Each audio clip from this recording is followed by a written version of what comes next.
Hello everyone, welcome to NEET PG series. मैं हूं Adesh from Learnohub, the free learning platform जहां आप पढ़ सकते हैं maths, physics, chemistry, biology absolutely for free only at learnohub.com।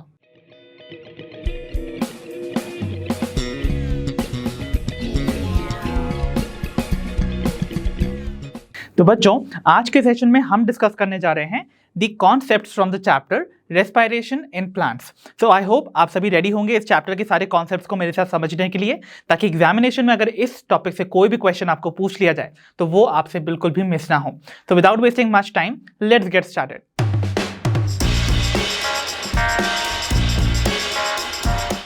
तो चलिए बच्चों, अब हम बिगिन करने जा रहे हैं हमारे आज के सेशन को, which is going to be entirely based on the process of respiration.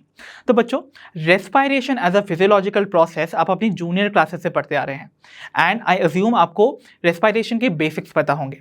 And even if you don't know, don't worry, हम आज के सेशन में वो सारे टॉपिक्स डिटेल में कवर करने वाले हैं।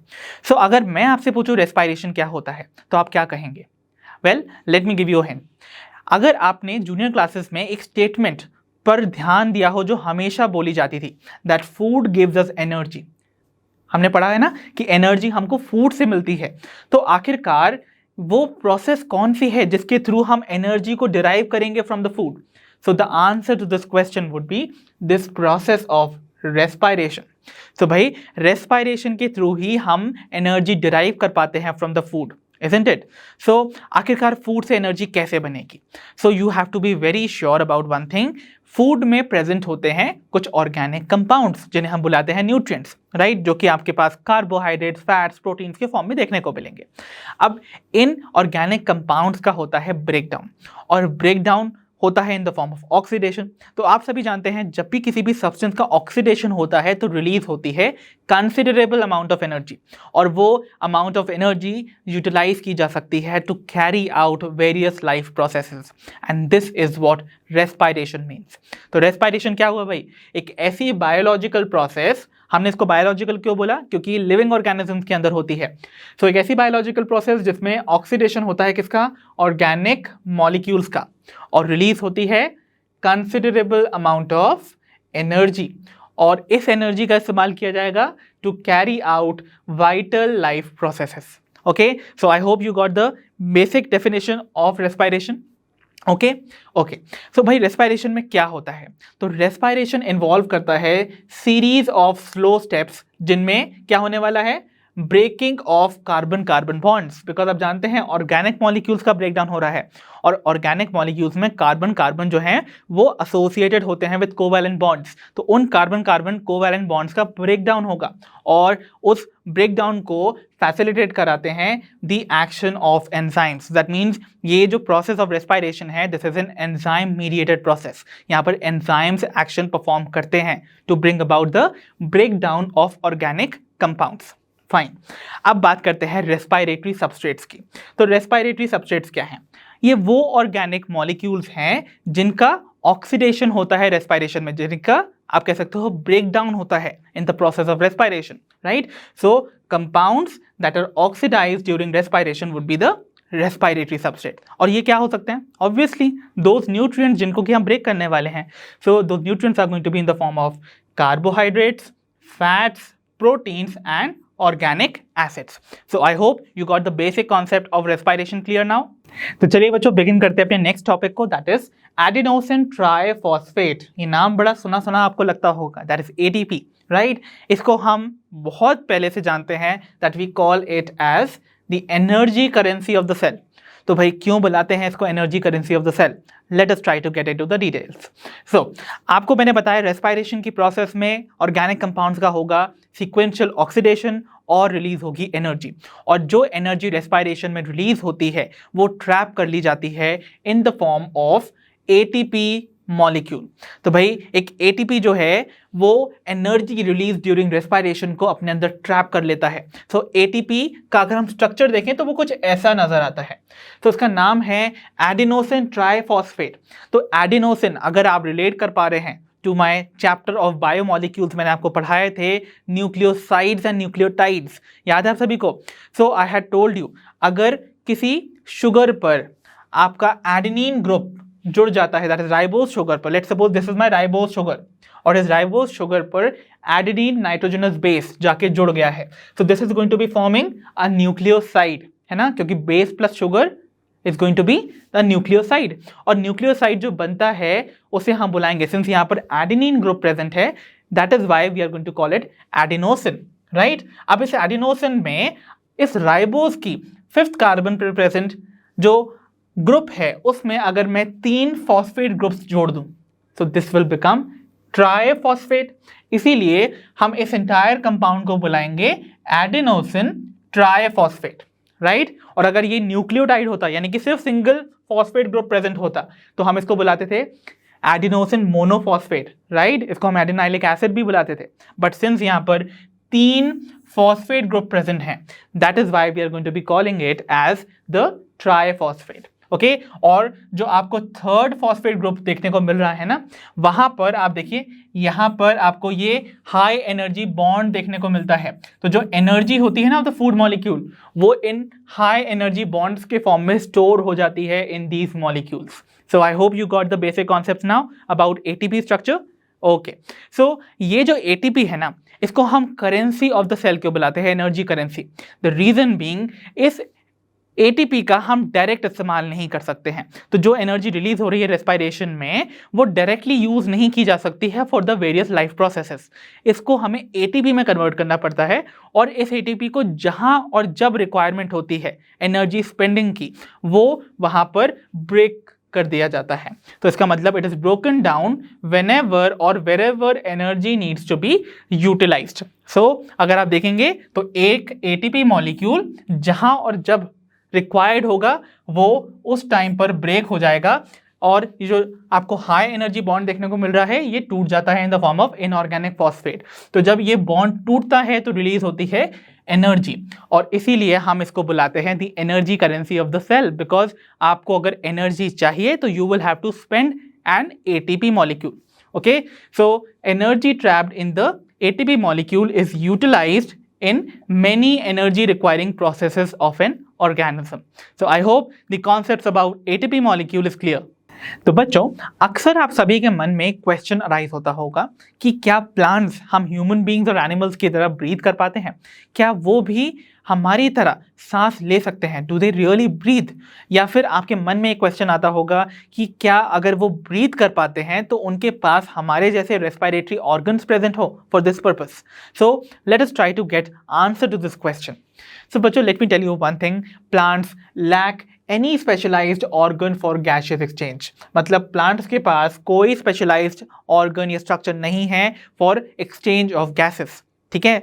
इंस्टेड उनके पास कुछ सिंपल स्ट्रक्चर्स जैसे कि स्टोमेटा एंड लेंटिसल्स प्रेजेंट होते हैं for them to exchange the gases, okay. तो स्टोमेटा आप जानते हैं कैसे लीफ के सरफेस पे प्रेजेंट होते हैं for the exchange of gas, जिनके थ्रू कार्बन डाइऑक्साइड प्लांट अंदर लेते हैं, ऑक्सीजन रिलीज आउट करते हैं। वाइल अगर आप देखेंगे कुछ मैच्योर वुडी स्टेम्स में या फिर आप मैच्योर वुडी रूट्स में, तो वहां पर भी आपको ऐसे लेंस शेप्ड ओपनिंग देखने को मिलती है विच आर कॉल्ड लेंटिसल्स, और लेंटिसल्स जो हैं they remain open through out, जिसके थ्रू गैसियस एक्सचेंज होता ही रहता है। सो गैसियस एक्सचेंज को फैसिलिटेट करने के लिए they have stomata and lenticels. तो आखिरकार किसी रेस्पिरेटरी सिस्टम के बिना ये एफिशिएंटली अपनी गैसियस नीड्स को फुलफिल कैसे कर पाते हैं? Let us also try to get the answer to this question. So पहला जो रीजन है जिसके थ्रू हम कह सकते हैं कि ये इनको बिना रेस्पिरेटरी सिस्टम की इनकी गैसियस नीड फुलफिल हो सकती हैं, दैट वुड बी कि each plant part takes care of its gaseous need. तो प्लांट का हर पार्ट अपनी गैसियस डिमांड्स और नीड्स को फुलफिल कर लेता है। कैसे भाई? आपको पता है कि अगर हम बात करें किसी मैच्योर वुडी स्टेम की या फिर मैच्योर रूट्स की, तो वहां मैंने आपको बताया लेंटिसल्स प्रेजेंट है जिनके थ्रू गैसियस एक्सचेंज हो ही रहा होता है। या लीफ की बात की जाए, बिकॉज ऑब्वियसली लीफ जो है वो फोटोसिंथेसिस करती हैं, और फोटोसिंथेसिस के टाइम पर उनकी जो गैसियस डिमांड्स हैं वो बढ़ जाती हैं। तो for that purpose also they have stomata, और स्टोमेटा के थ्रू वो गैसेस को यानी कि कार्बन डाइऑक्साइड को अंदर ले लेते हैं, राइट। और फोटोसिंथेसिस के दौरान जो ऑक्सीजन बनती है उसको रिलीज आउट भी कर देते हैं। तो इसका मतलब लीफ हो चाहे स्टेम हो चाहे रूट्स हो, they all have access to the air, okay, and that is through the stomata and lenticels, okay. फिर secondly we have the another point that says plants have no greater demand for gaseous exchange. तो plants की normally gaseous exchange की कोई ज़्यादा demand नहीं होती है, because already वो एयर के कॉन्टैक्ट में है through these openings. Okay, but कभी कभी डिमांड बढ़ जाती है फॉर द गैसियस एक्सचेंज, जैसे कि मैंने आपको बताया फोटोसिंथेसिस के दौरान, but still they have the structures जिनके थ्रू ये गैसेस को एफिशिएंटली अंदर ले सकते हैं। सो दैट इज वाई हम कह सकते हैं the second reason why they can do without a respiratory system is because इनकी ज़्यादा गैसियस नीड होती ही नहीं है। एंड थर्डली, जो लिविंग सेल्स होते हैं प्लांट के, दे आर लूजली पैक्ड। सबसे पहले तो वो लूजली पैक्ड है, ताकि अगर एयर अंदर आ भी रही है तो वो उनके बीच, यानी कि उन सेल्स के बीच में जो इंटरसेल्युलर स्पेसेस हैं उनमें प्रेजेंट रहती है। And more often they are located close to the plant surface. तो जो लिविंग सेल्स होते हैं ना प्लांट के, वो सरफेस के बहुत पास में प्रेजेंट हैं। तो आपको पता है ना, जितने भी लिविंग सेल्स हैं they are very close to the surface. और अगर आप पूछें एक किसी स्टेम के अंदर जो बीच का हिस्सा है उसमें क्या होगा, राइट तो बीच में प्रेजेंट होते हैं dead tissue in the form of would, isn't it. तो अगर आप देखेंगे, जैसे सपोज यहाँ पर अगर मैं लीफ के बारे में ही बता दूँ या फिर स्टोमेटा को ड्रॉ कर देता हूँ, तो आपको पता है जितनी भी लिविंग सेल्स हैं they are going to be present behind it, okay, और यहाँ in the center are going to be present the dead cells. तो living cells are very close to the structures which help in gaseous exchange, that is stomata or lenticels. और बीच में क्या होता है plants के, the dead would tissue, right. तो इसका मतलब लिविंग सेल्स लूजली पैक्ड होते हैं, जिसकी वजह से वो अपने इंटरसेल्युलर स्पेसेस में एयर को ट्रैप कर सकते हैं, एंड साथ ही साथ ये बहुत क्लोजली प्रेजेंट होते हैं टुवर्ड्स द सरफेस, ताकि ज़्यादा ट्रैवल ही ना करना पड़े एयर को to reach to them. Okay, so these were the basic reason जिनके थ्रू हम कह सकते हैं कि एक रेस्पिरेटरी सिस्टम की कोई ज़रूरत नहीं है प्लांट को for them to have a gaseous exchange.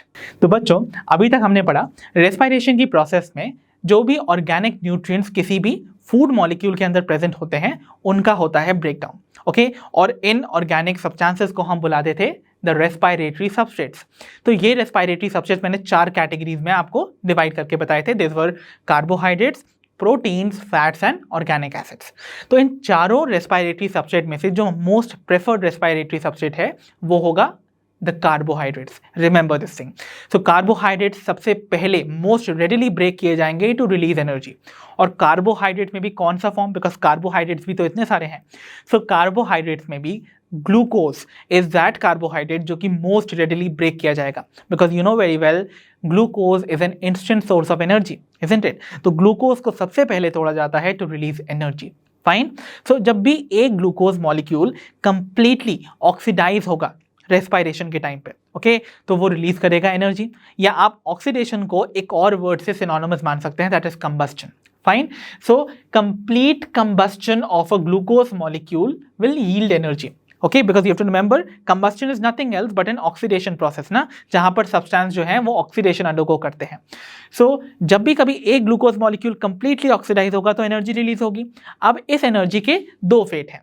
तो glucose let's suppose break करा और energy release किया। अब इस energy में जो release हुई है उसकी आधी से ज़्यादा energy जो है वो lost हो जाती है in the form of heat। Okay, और जो रिमेनिंग अमाउंट ऑफ एनर्जी है वो यूटिलाइज की जाती है to synthesise the ATP molecule. इस बात को अब याद रखिए। तो majority is going to be lost और released as heat while remaining is used for ATP synthesis. ठीक है, ओके। सो भाई ग्लूकोज का मुझे ऑक्सीडेशन या कंबस्टन करवाना है। अब oxidation itself gives you an idea कि यहाँ पर एडिशन ऑफ ऑक्सीजन है, राइट। तो ऑक्सीजन तो आपको चाहिए ही पड़ेगी ना for respiration. But what about those organism जो कि एनारोबिक कंडीशन में सर्वाइव करते हैं, या ऐसी कंडीशन जहाँ पर फ्री ऑक्सीजन अवेलेबल ही नहीं है उनके एनवायरमेंट में, व्हाट अबाउट देम, क्या वो रिस्पायर नहीं करेंगे? सो फॉर दिस पर्पस, चाहे वो एरोबिक ऑर्गेनिजम्स हो चाहे वो एनारोबिक ऑर्गेनिजम्स हो, उन दोनों ने ही इवॉल्व किया है एक ऐसा मैकेनिज्म जिसके थ्रू वो विदाउट ऑक्सीजन ग्लूकोज को पार्शियली ऑक्सीडाइज कर सकते हैं। और जिस मैकेनिज्म के थ्रू वो ग्लूकोज को पार्शियली ऑक्सीडाइज करके पाइरुविक एसिड नाम का एक ऑर्गेनिक एसिड प्रोड्यूस करते हैं, this process is going to be called as glycolysis. Okay, so all living organism whether aerobe or anaerobe can partially oxidize glucose without the help of an oxygen, right? And this breakdown, this partial breakdown of glucose is going to be called the glycolysis. So आइए अब हम समझते हैं इस entire process of glycolysis को, जो कि both aerobes और anaerobes दोनों में अकर करती है। तो चलिए बच्चों बिगिन करते हैं with our process of glycolysis. तो ग्लाइकोलाइसिस को एज अ प्रोसेस समझने से पहले late us try to break it's term and understand the meaning. तो ग्लाइकोलाइसिस एक ग्रीक वर्ड है जो कि दो वर्ड्स के कॉम्बिनेशन से मिलकर बनता है, one is glycose and the other is lysis. तो ग्लाइकोज वर्ड का मतलब होता है sugar, okay, and lysis word का मतलब तो आप जानते ही हैं, दैट इज स्प्लिटिंग। हमने कितने सारे टर्म्स सीखे हैं ना, फोटोलाइसिस वगैरह हमने पढ़ा हुआ है, तो वहाँ पर भी आपने स्प्लिटिंग देखी थी। सो यहाँ पर भी स्प्लिटिंग होने वाली है शुगर की, और कौन से फॉर्म ऑफ शुगर की? ग्लूकोज की, राइट? तो ग्लूकोज का यहाँ पर स्प्लिटिंग देखने को मिलता है, and that is why we call this process as glycolysis.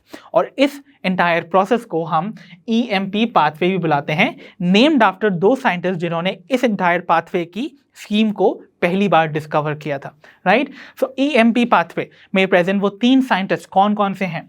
So E stands for एम्बिडेन, जिनका पूरा नाम था Gustav Embden, right? So he is Sir Gustav Embden. Then we have M stands for Meyerhoff. Okay, इनका पूरा नाम था Otto Meyerhoff. And lastly we have P. P stands for Parnas, जिनका नाम था Jacob Parnas. So he is your Embden. ये है Meyerhoff and this one is Parnas. तो ये तीन साइंटिस्ट ने टुगेदर कंट्रीब्यूट किया था towards the pathway, the entire scheme of the glycolysis, okay? इसीलिए हम इसको बुलाते हैं the EMP pathway based on the scientists, okay? Okay, अब बात की जाए कि आखिरकार ये अकर कहाँ करती है। सो ग्लाइकोलाइसिस हर सेल के साइटोप्लाज्म में अकर करती है। So remember it occurs in the cytoplasm of all cells, चाहे वो प्रोकैरियोटिक हो या यूकैरियोटिक हो, ग्लाइकोलाइसिस सबके साइटोप्लाज्म में आकर करती है। सो रिमेंबर वन थिंग, और साइटोप्लाज्म को हम एक और नाम से बुलाते हैं, तो आप कंफ्यूज मत होइएगा अगर आपको ये वर्ड मिल जाए, दैट इज साइटोसोल, ओके? तो cytosol and cytoplasm basically mean the same thing. So यहाँ साइटोसोल या साइटोप्लाज्म में ग्लाइकोलाइसिस आकर करती हुई नजर आती है, फाइन। और जो ग्लूकोज यहाँ पर हम ब्रेक करने वाले हैं ना ग्लाइकोलाइसिस में, उसका सोर्स क्या है, वो हमें मिलती कहाँ से है? So you have to remember, since हम रेस्पिरेशन प्लांट्स में पढ़ रहे हैं, सो प्लांट्स में जो है कार्बोहाइड्रेट्स या कौन कौन से फॉर्म में आपको शुगर देखने को मिलती है, दैट इज बेसिकली सुक्रोज के फॉर्म में, यानी कि उस फॉर्म में जिसमें वो ट्रैवल करती है या ट्रांसपोर्ट होती है विद इन द प्लांट। तो सुक्रोज के फॉर्म में ही तो ट्रांसपोर्ट होती है ना आपकी शुगर, एंड स्टार्च के फॉर्म में वो स्टोर होती है। सो इन दोनों ही फॉर्म्स ऑफ शुगर को हम यूटिलाइज कर सकते हैं टू गैदर अवर ग्लूकोज, जिसको कि हम ब्रेक करेंगे टू रिलीज एनर्जी।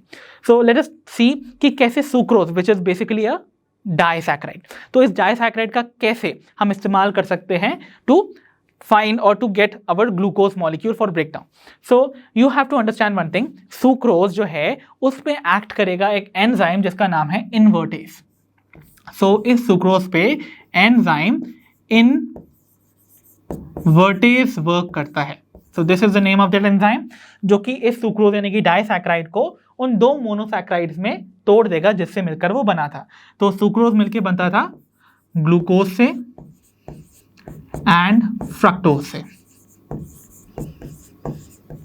तो इसका मतलब सुक्रोज जब ब्रेक होगा तो वो ब्रेक होगा into glucose and fructose molecule. तो ग्लूकोज तो डायरेक्टली एंटर कर जाएगा किसमें, आपके ग्लाइकोलाइटिक पाथवे में, and fructose also will enter into one of the steps of the glycolytic pathway, जिसको कि हम आगे डिस्कस करेंगे इन द नेक्स्ट स्लाइड। फिर अगर ग्लाइकोलाइसिस के एंटायर स्कीम को देखें तो जो entire scheme of breakdown of glucose है वो अकर करती है इन 10 स्टेप्स, और 10 के 10 स्टेप्स जो हैं वो एंजाइम्स के थ्रू कैटलाइज होते हैं, मतलब हर स्टेप पर एक एंजाइम इन्वॉल्व है, फाइन, ओके। और अगर मैं आपको बताऊं इस एंटायर 10 स्टेप्स को दो कैटेगरीज में डिवाइड करके, तो आप याद रखिएगा पहले जो 5 स्टेप होते हैं उसमें एनर्जी बनने की बजाय कंज्यूम होती है।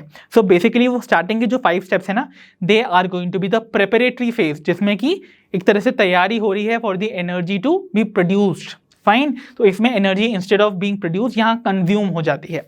सो starting 1 to 5 steps are the one जहाँ पर एनर्जी जो है वो कंज्यूम होगी, because they are the preparatory phase, ठीक है। और लास्ट के जो 5 स्टेप्स हैं फ्रॉम 6 to 10, ये वो स्टेप्स हैं जहां पर एनर्जी रिलीज होती है, energy is going to be formed over here in this particular steps 6 to 10. तो लास्ट के 5 steps are going to be important. तो आइए देखते हैं एंटायर स्कीम ऑफ ग्लाइकोलाइसिस को. तो आइए बच्चों, अब हम डिस्कस करने जा रहे हैं the entire scheme of the glycolysis. तो ग्लाइकोलाइसिस में कैसे ग्लूकोज का स्प्लिटिंग होने वाला है, we are going to be studying, but अभी इस स्लाइड में we are going to be discussing only the first 5 steps जहां पर एनर्जी जो है वो यूटिलाइज होगी, राइट. तो यानी कि this is going to be the preparatory stage. Okay, चलिए. So we are beginning with our raw material which is glucose. हमें ग्लूकोज की तो स्प्लिटिंग करनी है ना. सो ग्लूकोज आप जानते हैं कैसी शुगर है, एक हेक्सोज शुगर है. That means there are going to be present how many carbons, 1 2 3 4 5 and 6 carbons. तो total 6 carbon atoms are going to be present in this glucose molecule. अब फर्स्ट स्टेप में इस 6 कार्बन ग्लूकोज मॉलिक्यूल में एक phosphate group का addition होने वाला है और वो फॉस्फेट ग्रुप जो है जाके बाइंड करेगा with the 6th carbon of the glucose. तो 6 कार्बन पे क्योंकि फॉस्फेट का एडिशन हुआ, इसीलिए जो प्रोडक्ट बना that is going to be called glucose 6 phosphate. तो 6 डिनोट कर रहा है दैट यहाँ 6th कार्बन पे फॉस्फेट ग्रुप प्रेजेंट है. फाइन. अब देखिए ये फॉस्फेट ग्रुप आएगा कहां से. ये फॉस्फेट ग्रुप आता है from the ATP molecule. Okay, because आपको याद है एटीपी में जो थर्ड वाला फॉस्फेट ग्रुप होता था वो पोजेस करता था एक हाई एनर्जी बॉन्ड. वो हाई एनर्जी बॉन्ड का ब्रेक डाउन होने की वजह से एक एडीपी मॉलिक्यूल बनेगा और जो फॉस्फेट रिलीज होगा वो जाके बाइंड कर जाएगा to the 6th carbon of the glucose molecule और बन जाएगा ग्लूकोज 6 फॉस्फेट. फाइन. अब इस स्टेप को कैटेलाइज करवाने वाला एंजाइम कौन सा होगा. So enzymes are also very important. So remember one thing, since यहां पर एडिशन हो रहा है फॉस्फेट ग्रुप का टू द सबस्ट्रेट, आपको याद रखना है जो एंजाइम फॉस्फेट ग्रुप का एडिशन करवाता है they are in common called the kinases. तो काइनेजेस कहलाते हैं ऐसे टाइप के एंजाइम जो कि फॉस्फेट ग्रुप का एडिशन करवाते हैं. अब क्योंकि ये जो फॉस्फेट ग्रुप है वो एक हेक्सोज शुगर में जाके ऐड हो रहा है, इसीलिए एंजाइम का नाम बन जाएगा हेक्सोकाइनेज. ठीक है, तो हेक्सोकाइनेज इज दैट एंजाइम जो कि ग्लूकोज में एक फॉस्फेट ग्रुप का एडिशन करवाता है. ठीक है, fine. Because hexo means hexose sugar which is glucose and kinase means the addition of phosphate group by the enzyme. Fine. चलिए अब देखते हैं हमारा सेकंड स्टेप. सेकंड स्टेप में क्या होने वाला है, ये जो ग्लूकोज 6 फॉस्फेट था अपने ही आइसोमर में कन्वर्ट हो जाएगा which is fructose 6 phosphate. Because you know glucose and fructose both are isomers of each other. तो सिंपली कुछ नहीं होने वाला है. यहाँ पर देखिए वैसे के वैसे आपके कार्बन एटम्स प्रेजेंट रहने वाले हैं. दैट मीन्स टोटल वही 6 कार्बन एटम्स प्रेजेंट होंगे इस शुगर में भी और 6 कार्बन पे आपको अगेन फॉस्फेट ग्रुप प्रेजेंट नजर आएगा. कुछ खास नहीं हुआ बट आइसोमर का फॉर्मेशन हुआ. तो सिंस यहाँ पर आइसोमर बन रहा है तो एंजाइम इन्वॉल्व होगा, वो कहलाएगा आइसोमरेज. आप देखिए जिस सबस्ट्रेट पे ये आइसोमराइजेशन हुआ है वो क्या है, देखिए एक फॉस्फेट ग्लूकोज मॉलिक्यूल यानी कि ग्लूकोज में एक फॉस्फेट ग्रुप प्रेजेंट है ना. तो इस टाइप के एंजाइम को we call phosphoglucoisomerase. Okay, तो जिस सबस्ट्रेट पे उसने एक्ट किया था वो एक ग्लूकोज मॉलिक्यूल है with a phosphate group. Okay, और वो फाइनली क्या करा रहा है, आइसोमराइजेशन करा रहा है. तो इसका मतलब एंजाइम का नाम हो जाएगा फॉस्फोग्लूको आइसोमरेज. ठीक है, ओके. अब देखते हैं हमारे थर्ड स्टेप में क्या होने वाला है. ये जो फ्रक्टोज 6 फॉस्फेट बना, ये थर्ड स्टेप में एक और फॉस्फेट ग्रुप ऐड करने वाला है टू इटसेल्फ. अब ये फॉस्फेट ग्रुप अगेन कम आएगा from the ATP molecule, right. तो एटीपी मॉलिक्यूल अगेन एडीपी में कन्वर्ट हो जाएगा गिविंग 1 इनऑर्गेनिक फॉस्फेट जो कि अब जाके बाइंड करेगा with the first carbon of the fructose molecule.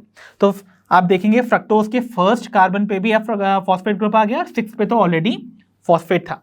इसीलिए ये जो कंपाउंड बना that is going to be called fructose 1,6 diphosphate या फिर bisphosphate, because di word is synonymous with bis. Okay, तो अक्सर आपको अगर बिस मिल जाता है दैट मीन्स ऑल्सो 2.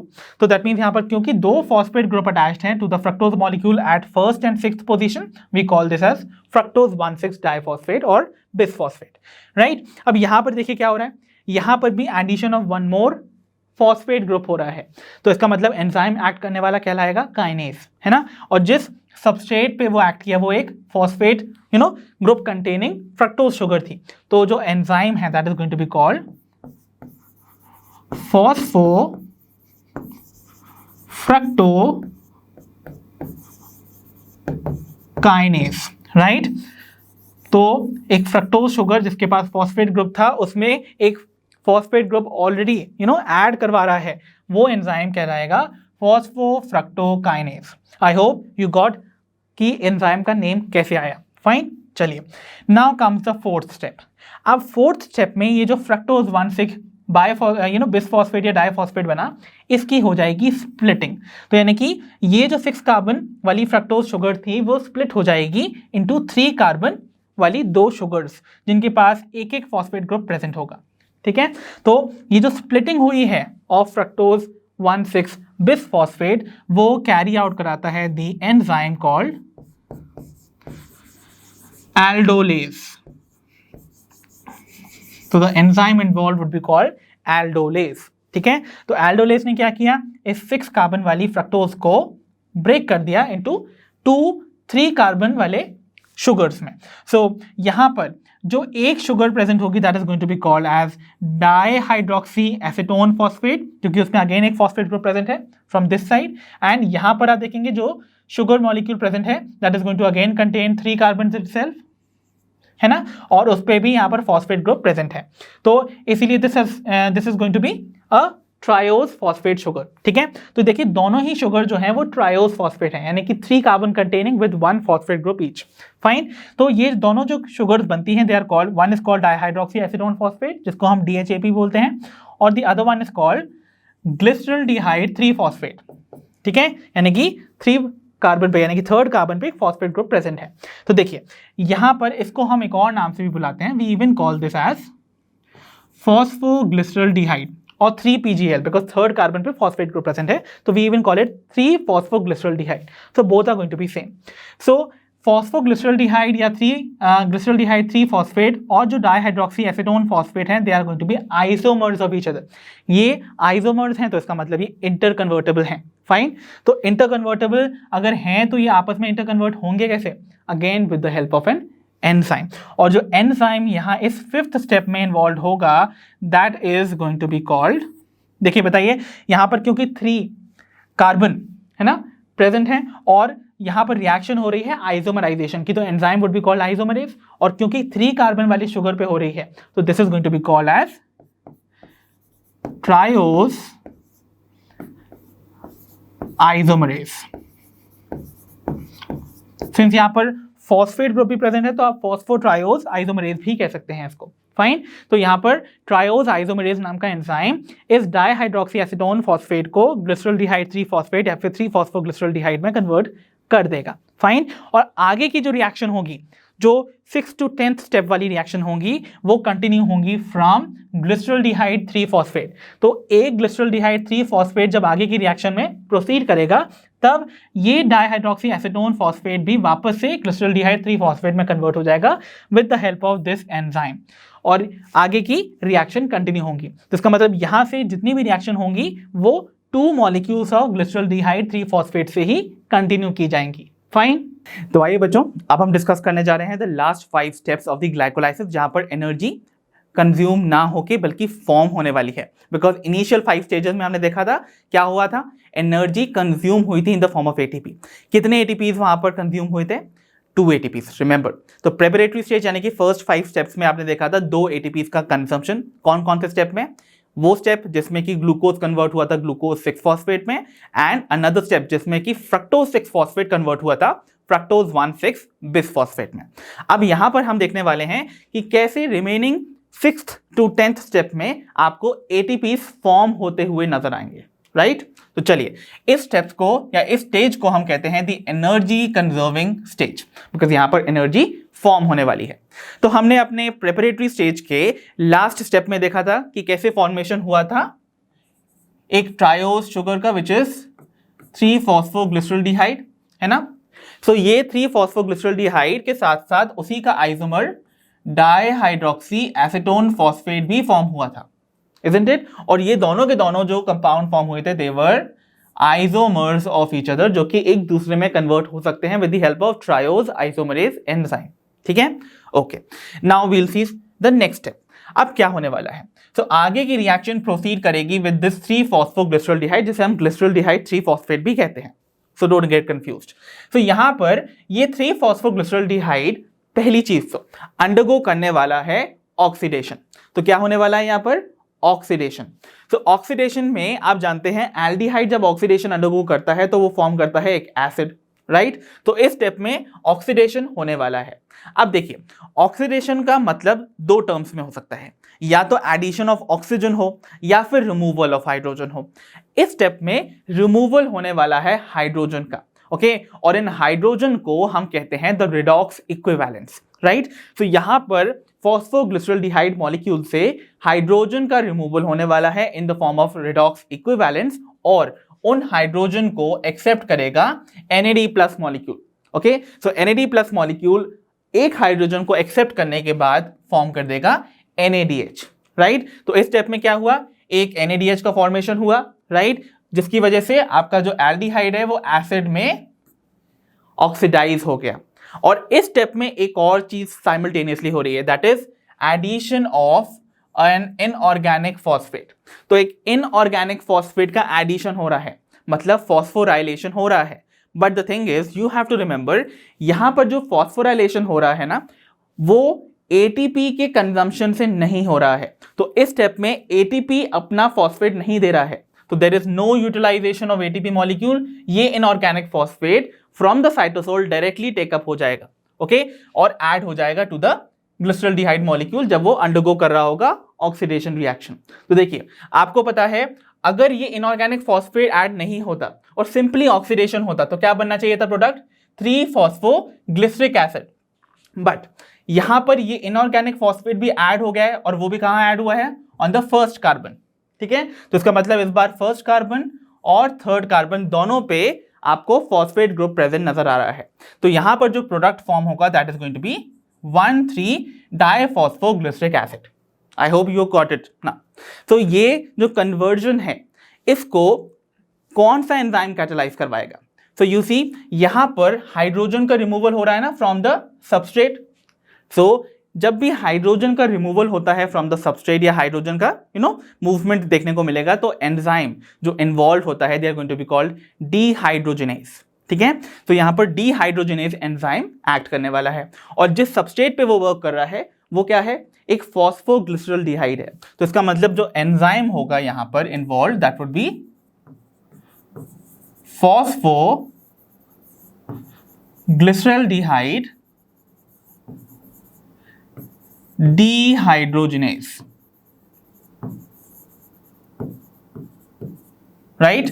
तो ये वो एंजाइम है जो यहां इस स्टेप पर एक्ट कर रहा है, फॉस्फोग्लिसरॉल्डिहाइड डीहाइड्रोजिनेज। फॉर्मेशन हुआ 1,3-डाइफॉस्फोग्लिसरिक एसिड का। Now what is going to happen in the 7th step.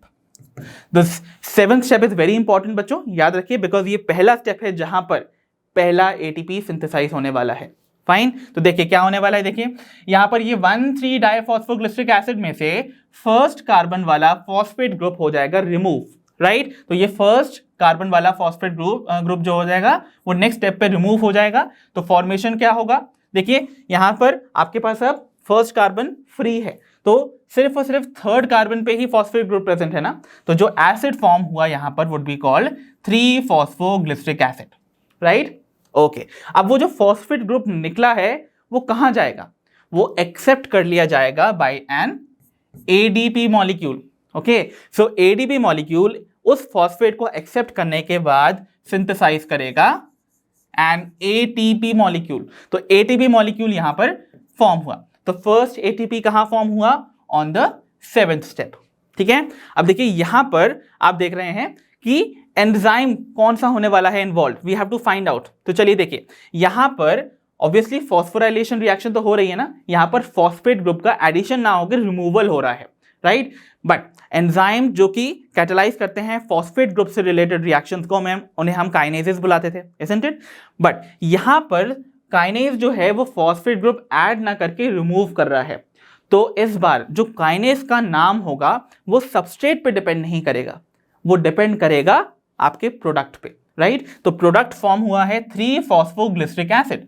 तो प्रोडक्ट फॉर्म अगर ये हो रहा है तो आपका एंजाइम का नाम होगा 3-फॉस्फोग्लिसरेट काइनेस। ओके, तो यहां पर 3-फॉस्फोग्लिसरेट नाम का 3-फॉस्फोग्लिसरेट काइनेस नाम का एंजाइम जो है वो इस स्टेप को कैटालाइज करवाएगा। Fine, now we move on to the 8th step. 8th step में देखिए क्या होने वाला है, ये 3-फॉस्फोग्लिसरिक एसिड यानी कि यहां पर 3rd कार्बन पे ये फॉस्फेट ग्रुप प्रेजेंट था। नाउ ये फॉस्फेट ग्रुप शिफ्ट हो जाएगा from the 3rd carbon to the 2nd carbon. Okay, बस position of the phosphate group change हो रही है इस स्टेप में। तो बस यहां पर इंटरनल चेंज ही हो रहा है ना एक तरह से मॉलिक्यूल में, तो यहां पर फॉर्मेशन हो जाएगा 2-फॉस्फोग्लिसरिक एसिड का, राइट। अब 2-फॉस्फोग्लिसरिक एसिड 3-फॉस्फोग्लिसरिक एसिड से फॉर्म हुआ है, यहां पर सिंपली ये एक आइसोमराइजेशन रिएक्शन ही है ना, बट यहां पर सिर्फ इंटरनल चेंज हो रहा है और इस स्टेप को कैटालाइज करने वाला एंजाइम वुड बी म्यूटेस। तो रिमेंबर जो एंजाइम इन्वॉल्व होगा यहां पर would be called mutase. Okay, fine. Now 9th step देखिए, 9th स्टेप में क्या होने वाला है, ये जो 2-फॉस्फोग्लिसरिक एसिड फॉर्म हुआ था ये एक वाटर मॉलिक्यूल को एलिमिनेट कर देगा।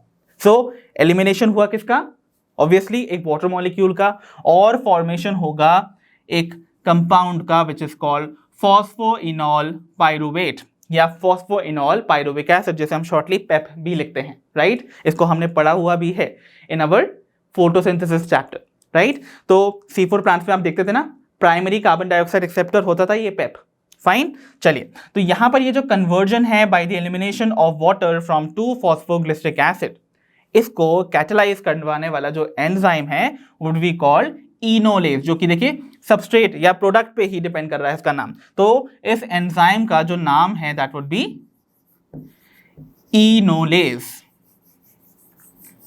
सो ये है आपका एंजाइम जो कि कन्वर्जन ऑफ 2-फॉस्फोग्लिसरिक एसिड को फॉस्फोइनॉल पाइरुविक एसिड में कन्वर्जन को कैरी आउट करवाता है। ठीक है, चलिए देखते हैं अब हमारा 10th स्टेप, जो लास्ट स्टेप है ग्लाइकोलाइसिस का। तो देखिए 10th स्टेप में क्या होने वाला है, ये फॉस्फोइनॉल पाइरुविक एसिड में से ये फॉस्फो ग्रुप का हो जाएगा रिमूवल। तो ये फॉस्फो ग्रुप अगर रिमूव हो जाएगा तो उसको एक्सेप्ट कौन करेगा, डेफिनेटली एक ADP molecule to form another ATP molecule. तो सेकेंड ATP कहां बना, इन द 10th स्टेप। ठीक है, तो 10th स्टेप में आपने एक और ATP का फॉर्मेशन देखा है, और जब फॉस्फो ग्रुप रिमूव हो जाता है तो फॉर्मेशन हो जाता है सिंपली पाइरुविक एसिड का, okay, which is an keto acid. तो पाइरुविक एसिड जो है वो 3 कार्बन कंपाउंड है डेफिनेटली ओवर हियर, और आप जानते हैं यहां पर जो पाइरुविक एसिड फॉर्म हुआ है उसका फॉर्मेशन को कैटलाइज करवाने वाला जो एंजाइम होगा वो कौन सा होने वाला है। सी, यहां पर ATP फॉर्म हुआ है ना, और रिमूवल हुआ है किसका, फॉस्फेट ग्रुप का। मैंने बताया था फॉस्फेट ग्रुप का एडिशन ये रिमूवल करवाते हैं एंजाइम काइनेसेस, और सिंस यहां पर ये रिमूवल करवा रहे हैं तो नाम जो होगा काइनेस का वो किस पे डिपेंड करेगा, प्रोडक्ट पे। तो प्रोडक्ट बना है पाइरुविक एसिड, या सिंपली जिसको हम पाइरुवेट बुला सकते हैं। तो enzyme involve would be pyruvate kinase. ठीक है, सो 10th स्टेप को कैटलाइज करवाने वाला जो एंजाइम है that is going to be pyruvate kinase.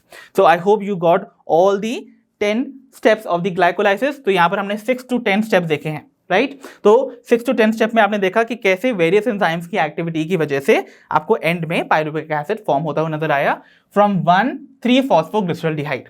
Now you know one thing, एक फॉस्फोग्लिसरॉल्डिहाइड से एक पाइरुविक एसिड बना, but I had told you ये जो डाइहाइड्रोक्सी एसीटोन फॉस्फेट है ये भी 3-फॉस्फोग्लिसरॉल्डिहाइड में कन्वर्ट हो जाता है with the help of enzyme triose isomerase.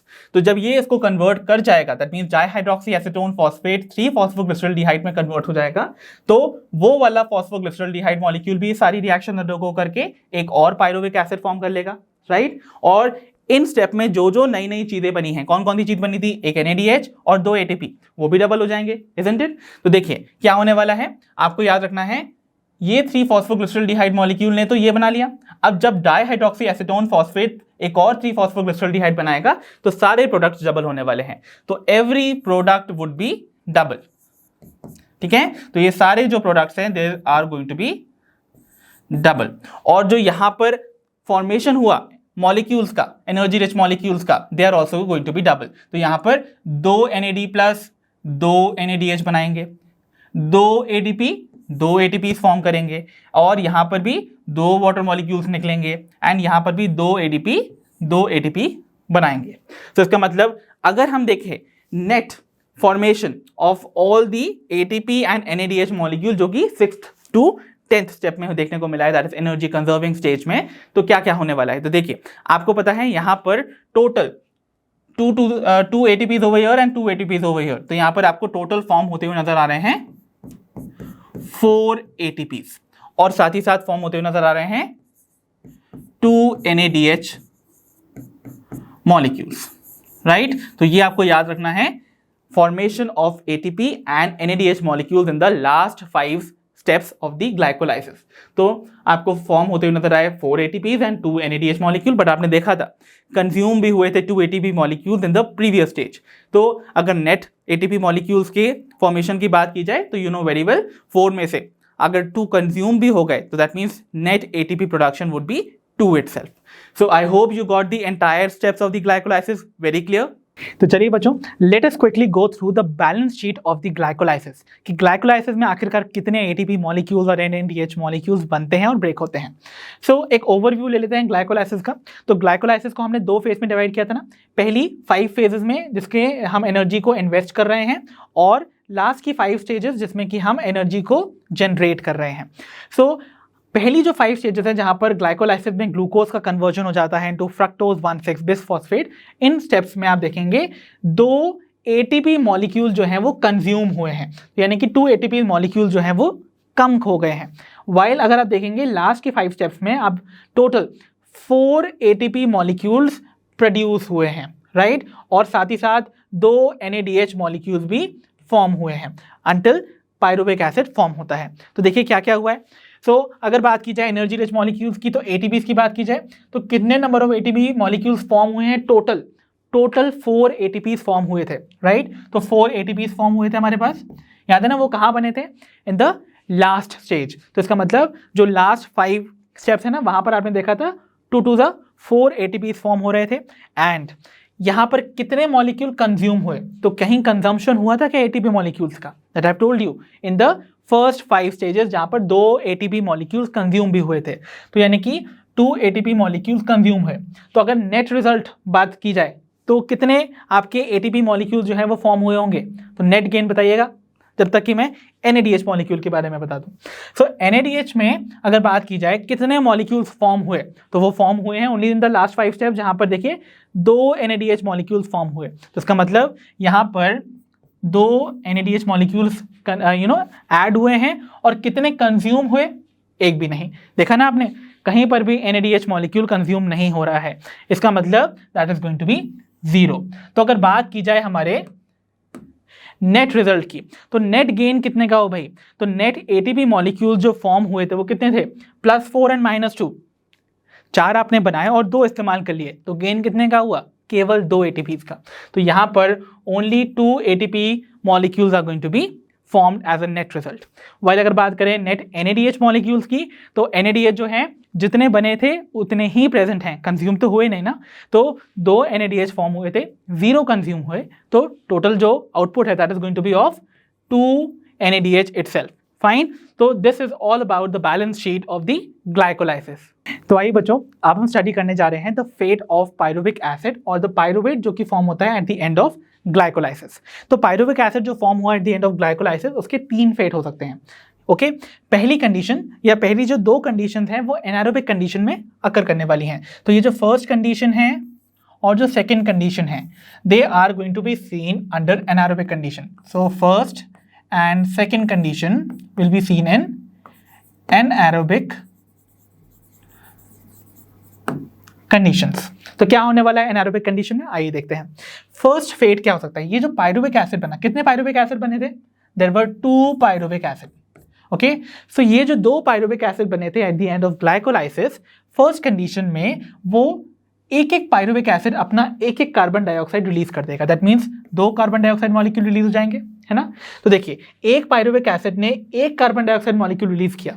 Pyruvic acid कितने कार्बन कंपाउंड था, 3 कार्बन कंपाउंड, इसने अपना एक कार्बन डाइऑक्साइड के फॉर्म में रिलीज कर दिया। तो इसका मतलब अब जो कंपाउंड बनेगा after removal of 1 carbon dioxide, तो वो होना चाहिए था एक 2 कार्बन कंपाउंड ना। ओके, और सिंस यहाँ पर पाइरुवेट ने एक कार्बन रिलीज कर दिया है, तो वो जो 2 कार्बन कंपाउंड बना that is going to be called acetaldehyde. ठीक है, और एसिटल्डिहाइड का ये जो फॉर्मेशन है from pyruvate, this is going to be catalyzed by the enzyme called pyruvate decarboxylase। नाम ही बता रहा है इस एंजाइम को, इसकी एक्टिविटी के बारे में, राइट। तो पाइरुवेट पे ये एक्ट करने वाला है, डीकार्बोक्सिलेज इसकी एक्टिविटी है, मतलब ये कार्बन डाइऑक्साइड के फॉर्म में कार्बन को रिमूव कर देगा। फाइन, ठीक है। सो ये हो गया भाई। तो आपके पास टोटल 2 एसिटल्डिहाइड मॉलिक्यूल्स फॉर्म हुए at the end of this reaction. Now what is going to happen, ये जो 2 एसिटल्डिहाइड मॉलिक्यूल्स फॉर्म हुए, ये फर्दर क्या करने वाले हैं, ये फर्दर अंडरगो करने वाले हैं रिडक्शन। ठीक है, अब रिडक्शन के लिए चाहिए होंगे हाइड्रोजन, तो वो हाइड्रोजन कंज्यूम होंगे फ्रॉम दोज NADH मॉलिक्यूल जो कि ग्लाइकोलाइसिस में फॉर्म हुए थे। याद है ग्लाइकोलाइसिस में 2 NADH मॉलिक्यूल फॉर्म हुए थे, तो वो दोनों के दोनों NADH मॉलिक्यूल्स यूज करेंगे to reduce these 2 acetaldehyde molecules. तो एक एसिटल्डिहाइड मॉलिक्यूल को रिड्यूस करने के लिए आपको एक हाइड्रोजन चाहिए जो कि एक NADH से आएगा, और अगर आपको 2 एसिटल्डिहाइड मॉलिक्यूल्स को रिड्यूस करना है, यू विल रिक्वायर 2 हाइड्रोजन्स जो कि उन दोनों NADH मॉलिक्यूल से आएंगे जो कि बने थे ग्लाइकोलाइसिस में। तो 2 NADH मॉलिक्यूल अपने हाइड्रोजन दे देंगे in the presence of an enzyme called alcohol dehydrogenase, और फाइनली प्रोडक्ट फॉर्म करेंगे। आप जानते हैं एल्डिहाइड की रिडक्शन पे प्रोडक्ट क्या बनता है, एक अल्कोहल, विच इज सिंस यहाँ पर ये 2 कार्बन वाला अल्कोहल होने वाला है, we are going to call it ethanol. ठीक है, तो ethanol is going to be formed at the end, और सिंस ये एक अल्कोहल फॉर्म कर रहा है at the end of this reaction, this type of anaerobic respiration would be called the alcoholic fermentation। ठीक है, क्योंकि एनारोबिक कंडीशन या एनारोबिक रेस्पिरेशन को फर्मेंटेशन भी कहते हैं। अब सिंस फर्मेंटेशन का जो प्रोडक्ट फॉर्म हुआ वो अल्कोहल है, we will call it alcoholic fermentation. ठीक है, और इस एंजाइम का नाम आप याद रख लीजिए, that is the alcohol dehydrogenase. ठीक है, fine. Now let us see the second condition जो कि अगेन एनारोबिक कंडीशन में अराइज करती है। ये जो पहली कंडीशन अराइज करती है ना, ये आपको देखने को मिलती है best in case of east. तो एक ईस्ट में आपको ये ज्यादा देखने को मिलेगी। फाइन, अब अगर बात करें सेकंड कंडीशन की, तो ये सेकंड कंडीशन आपको देखने को मिलती है, फर्स्ट ऑफ ऑल एग्जांपल ले लेते हैं। तो ये आपको देखने को मिलेगी in the milk bacteria which is lactobacillus जो कि कर्ड सेटिंग बैक्टीरिया है, and your muscle cells also. तो आप बोलेंगे मसल सेल्स में एनारोबिक कंडीशन कहाँ आएगी भाई, तो मसल सेल्स जब आप बहुत स्ट्रेनुअस फिजिकल एक्सरसाइज करते हैं बहुत ज़्यादा, तब आप क्या होगा, आप प्रॉपरली ब्रीथ नहीं कर पा रहे हैं और आपकी मसल सेल्स तक प्रॉपरली ऑक्सीजन सप्लाई नहीं हो रही है, तो उस टाइम पर आपके मसल सेल्स अपनी एक्टिविटी हैम्पर ना हो, इसलिए एनारोबिकली रिस्पायर करने लगते हैं, और उस टाइम पर ये वाली कंडीशन आपको देखने को मिलती है, that is the formation of lactic acid from pyruvic. Okay, pyruvic acid, देखिए 2 मॉलिक्यूल्स ऑफ पाइरुविक एसिड बनते थे at the end of glycolysis, वो दोनों के दोनों पाइरुविक एसिड मॉलिक्यूल अंडरगो करते हैं रिडक्शन। तो देखिए दोनों के दोनों ने एक एक हाइड्रोजन लिया फ्रॉम 1 NADH मॉलिक्यूल जो कि सिंथेसाइज हुए थे ग्लाइकोलाइसिस में, और in the presence of enzyme called lactic acid dehydrogenase. तो एंजाइम का नाम क्या है यहाँ पर, सिंपली आप इसको लैक्टेट डीहाइड्रोजिनेज भी कह सकते हैं, लैक्टेट डीहाइड्रोजिनेज। ये कन्वर्ट हो जाएगा लैक्टिक एसिड में, और नंबर ऑफ कार्बन सेम रहने वाले हैं ना, बिकॉज यहाँ कोई कार्बन डाइऑक्साइड लूज थोड़ी हुई है, सिर्फ हाइड्रोजन ही तो एक्सेप्ट किया है पाइरुविक एसिड ने। तो this is going to be converted into a 3 carbon organic acid called lactic acid और लैक्टेट। फाइन, तो ये दोनों कंडीशन अराइज करती हैं under anaerobic condition. I hope that is clear now. अब हम बात करते हैं थर्ड कंडीशन की। This third condition is going to prevail जब ऑक्सीजन अवेलेबल हो एनवायरमेंट पे, that means aerobic conditions. Okay, now ये जो पाइरुविक एसिड फॉर्म हुए, यहाँ पर फर्स्टली ये पायरुवेक एसिड जो है अंडरगो करते हैं डीकार्बोक्सिलेशन, एक कार्बन डाइऑक्साइड रिलीज कर देते हैं, साथ ही साथ ये क्या करते हैं, अंडरगो करते हैं ऑक्सीडेशन। यहाँ देख रहे थे आप रिडक्शन हो रहा था, राइट, और यहाँ पर होने वाला है ऑक्सीडेशन। तो ऑक्सीडेशन में जो भी NAD पॉजिटिव मॉलिक्यूल थे वो NADH फॉर्म कर देंगे, ठीक है। तो उन्होंने NADH ले लिया और यहां पर जो एंजाइम इन्वॉल्व होगा that is going to be pyruvate dehydrogenase. तो पायरुवेट डीहाइड्रोजिनेस क्या कर रहा है, आपके पायरुवेक एसिड में से हाइड्रोजन को रिमूव कर रहा है ना, that is why it is pyruvate dehydrogenase. और वो फॉर्म कर देगा, सिंस एक carbon from one pyruvic acid lost हो गई तो दो पायरुवेक एसिड में से दो कार्बन डाइऑक्साइड लूज होंगी ना, तो इसका मतलब दो कार्बन लूज हो रहे हैं, है ना, वन फ्रॉम ईच पायरुवेक एसिड। तो यानी कि जो कंपाउंड फॉर्म होगा वो दो कार्बन कंपाउंड होगा। एंड इस स्टेप में एक कोएंजाइम ए जिसका नाम है कोएंजाइम जिसका नाम है कोएंजाइम ए, वो ऐड भी हो जाता है, that is why this group is going to be called as acetyl coenzyme A. और इस acetyl coenzyme A further undergo करता है ऑक्सीडेशन, जिससे कि आपको सेवरल प्रोडक्ट्स फॉर्म होते हुए नजर आते हैं और कंप्लीट ब्रेकडाउन देखने को मिलेगा in the form of carbon dioxide and water. Fine, so अभी हम सबसे पहले कंसिडर करने वाले हैं the first two type of fermentation और एनारोबिक रेस्पिरेशन, जिनमें कि आप अल्कोहल का फॉर्मेशन और लैक्टिक एसिड फॉर्मेशन देखने को देख रहे हैं। तो इसको हम बुलाते थे अल्कोहलिक फर्मेंटेशन और इसको हम बुलाते हैं लैक्टिक एसिड फर्मेंटेशन। तो आइए पहले हम इन दोनों टाइप के फर्मेंटेशन की बीच में जो कंपैरिजन है उसको देख लें। तो आइए बच्चों देखते हैं फर्मेंटेशन या फिर एनारोबिक रेस्पिरेशन के बारे में। तो मैंने आपको बता ही दिया था, दो टाइप की फर्मेंटेशन आपको देखने को मिलती है, that is alcohol fermentation and the other one is lactic acid fermentation. तो अल्कोहल फर्मेंटेशन मैंने आपको बोला था यीस्ट में देखने को मिलेगी, जैसा कि आपको दिख रहा है, और यहाँ पर दो एंजाइम्स इन्वॉल्व होते थे। फर्स्टली जो कि डीकार्बोक्सिलेशन करवाता था पायरुवेक एसिड का, दैट वाज पायरुवेट डीकार्बोक्सिलेज, और सेकंड जो कि एल्डिहाइड से अल्कोहल का फॉर्मेशन कराता था by reduction, that is why it is called alcohol dehydrogenase. Fine, okay. Now अगर हम बात करें यहाँ पर that is lactic acid fermentation की, जो कि आपको देखने को मिलती है in the curd bacteria which is lactobacillus and in the muscle cells also when under the strenuous activity और फिजिकल एक्टिविटी। तो ये आपको दो सेल्स में देखने को मिलेंगी। नाउ इसमें जो एंजाइम इन्वॉल्व होता था that was lactate dehydrogenase which I have already told you. So I hope जो एंटायर कॉन्सेप्ट था about these two type of fermentation is clear to all of you. तो आइए बच्चों अब हम क्विकली रिव्यू कर लेते हैं the features of anaerobic respiration. Okay, so anaerobic respiration as you know ये ऑक्सीजन की एब्सेंस में होती है, एंड रेस्पिरेशन में you know very well glucose का ऑक्सीडेशन होगा, and for oxidation to happen you need oxygen ना, ऑक्सीजन नहीं है तो कैसे होगा oxidation.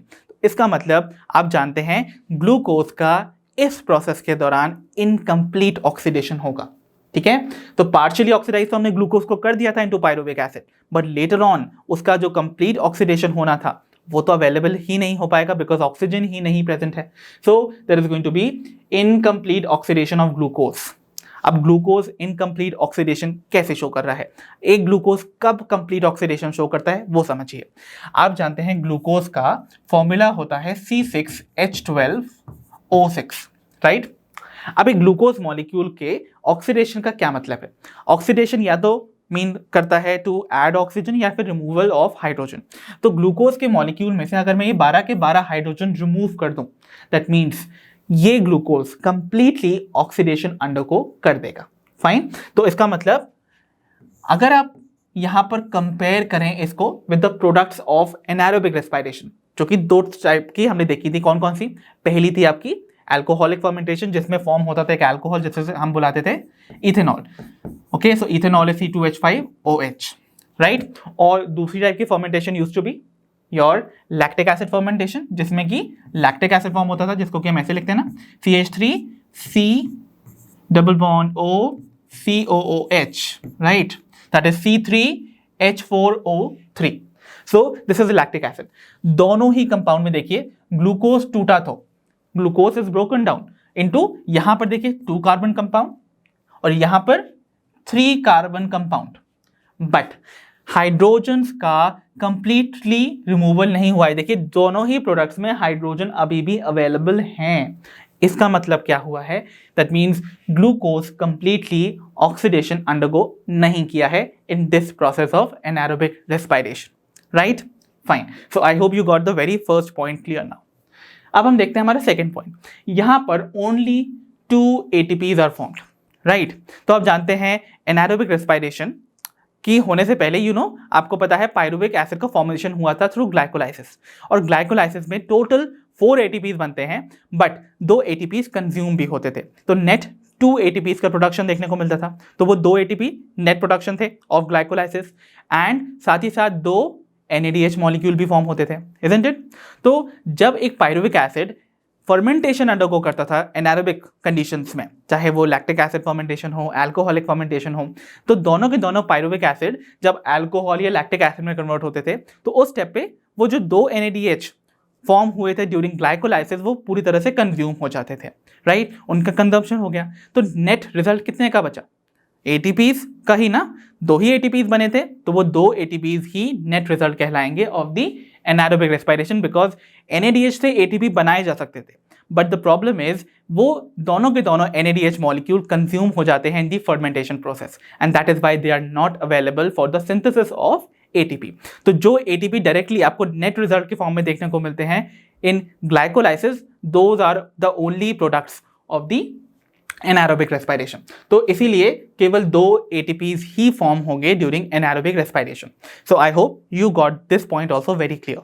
Now another very interesting feature of anaerobic respiration, तो ग्लूकोज का जब ऑक्सीडेशन होता है, राइट, तो उसमें एनर्जी रिलीज होती है, राइट। तो ग्लूकोज की वो टोटल एनर्जी का केवल लेस देन 7% ही एनारोबिक रेस्पिरेशन में रिलीज होता है, less than 7%, such low energy, right? So only less than 7% of the total energy of glucose molecule is going to be released. तो energy का जो formation हुआ है in this type of respiration is going to be low. Okay, remember this thing.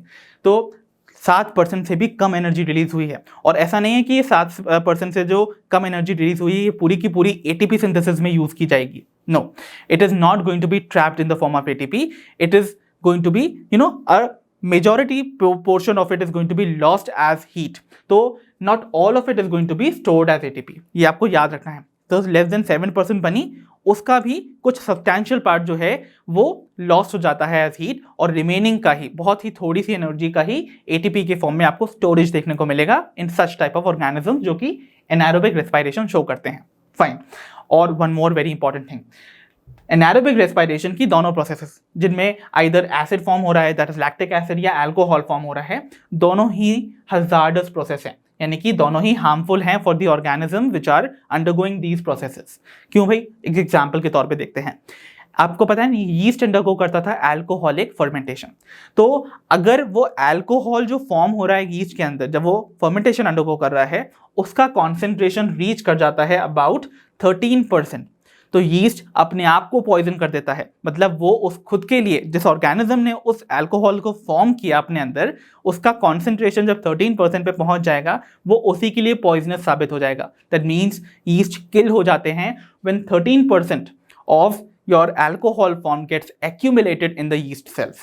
So accumulation of about 13% alcohol in the yeast cell poisons themselves to death. So I hope now you got the entire concept of anaerobic respiration very clear. तो बच्चों this was all for today from the chapter respiration and plants. I hope आज के session में हमने जितने भी topics cover किए वो आपको अच्छे से समझ आए होंगे। अब हम मिलेंगे अपनी नेक्स्ट वीडियो में। अंटिल देन आप अपना ध्यान रखिए, पढ़ते रहिए, और जैसा कि आप सभी जानते हैं लर्नो हाउ फ्री है पर बेस्ट है।